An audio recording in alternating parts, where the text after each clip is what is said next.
دعوة الداع إذا دعان فليستجيبوا لي وليؤمنوا بي لعلهم يرشدون রব্বুল আলামিন বলেন, নবী হে, আমার বান্দারা যখন তোমাকে জিজ্ঞেস করে আমি কোথায়, তুমি বলে দাও ইন্নী করিব, আমি কাছে। আল্লাহু আকবার। তিনি কাছে। আল্লাহর হাবিব সাল্লাল্লাহু আলাইহি ওয়াসাল্লামকে আল্লাহ কমান্ড দিলেন, আপনি বলে দেন যখনই উম্মতেরা জিজ্ঞেস করবে আল্লাহ কোথায়, আমি কোথায়, আপনি বলে দেন ফাইন্নী করিব, আমি কাছে।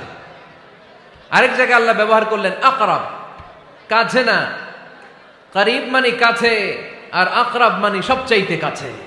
The closest one, the most closest one, সবচাইতে কাছে। ওয়া নাহনু আকরাবু ইলাইহি মিন হাবলিল ওয়ারিদ। তোমার পেছনে যে স্পাইনাল কর্ড, শির দ্বারা, ব্যাকবোন, মেরুদণ্ড,